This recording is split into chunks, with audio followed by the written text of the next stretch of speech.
halo semuanya, perkenalkan nama saya Rizky Cakra Prawira dengan NIM akhir 0056 dari Prodi Bisnis Digital. Baik, di sini saya akan menjelaskan materi terkait dengan tanda baca atau punktuasi dalam bahasa Indonesia dengan dosen pengampu Nikade Nita Noviani Pandi MPD. Sejarah ejaan bahasa Indonesia dan perkembangannya. Di sini ada ejaan Van Ophuijsen di tahun 1901 sampai 1947, kemudian ada ejaan Republik atau ejaan Swandi dari tahun 1947 sampai 1956, kemudian ada ejaan pembaharuan di tahun 1956 sampai 1961, dan masih banyak lagi. Di sini lanjut ke pengertian ejaan. Ejaan adalah tata cara menuliskan bunyi, kata atau kalimat dalam bentuk tulisan atau huruf dan tanda baca. Ejaan adalah kumpulan peraturan penulisan huruf, kata, serta penggunaan tanda baca. Selanjutnya di sini ada penulisan huruf. Penulisan huruf ini dibagi menjadi dua, yakni penulisan huruf kapital dan juga penulisan huruf miring. Selanjutnya ada penulisan huruf kapital. Huruf kapital atau huruf besar dipakai sebagai huruf pertama kata pada awal kalimat. Contohnya, dia mengantuk. Nah, D-nya ini menggunakan huruf kapital karena dia berada di awal kalimat. Terus yang kedua, yakni huruf kapital dipakai sebagai huruf pertama ketika langsung. Contohnya, adik bertanya kapan kita pulang. Nah, setelah tanda petik awal ini dia menggunakan huruf kapital.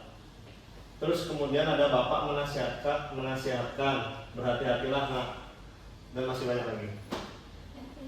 Kemudian nomor 3 di sini ada huruf kapital dipakai sebagai huruf pertama dalam ungkapan yang berhubungan dengan nama Tuhan dan kitab suci, termasuk kata ganti untuk Tuhan.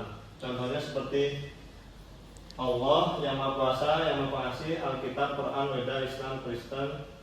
Tuhan akan menunjukkan jalan yang benar kepada hamba-Nya. Kemudian di sini yang nomor 4 ada huruf kapital dipakai sebagai huruf pertama nama gelar kehormatan, keturunan dan keagamaan yang diikuti nama orang. Contohnya di sini yakni Haji Agus Salim.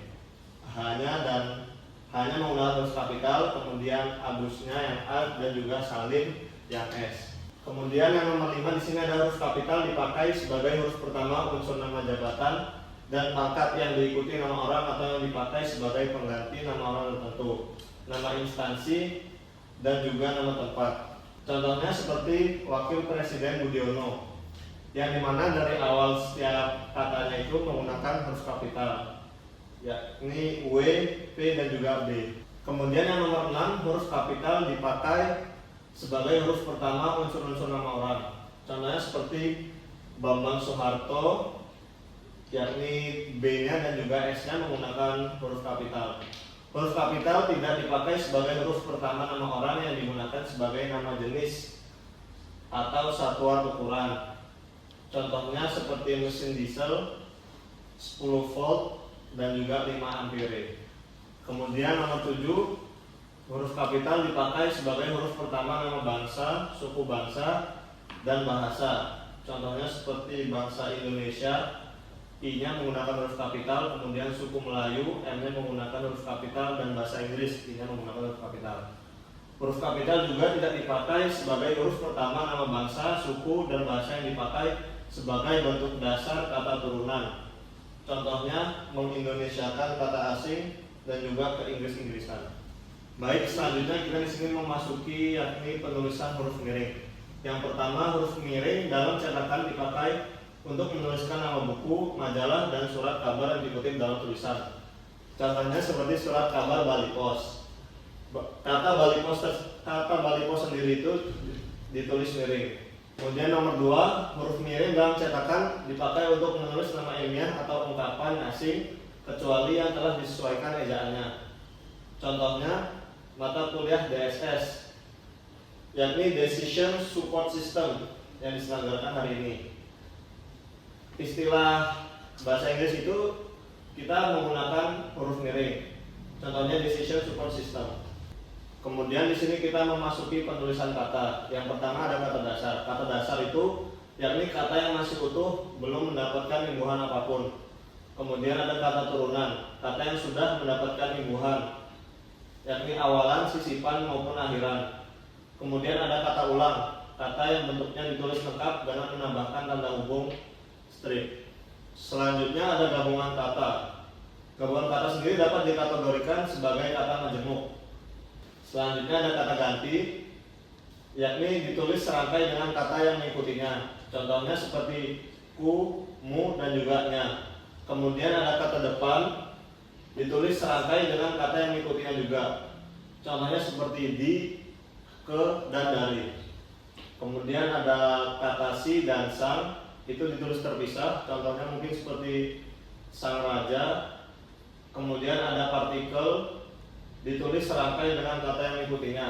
Contohnya adalah, tah, kah, dan pur. Kemudian ada singkatan.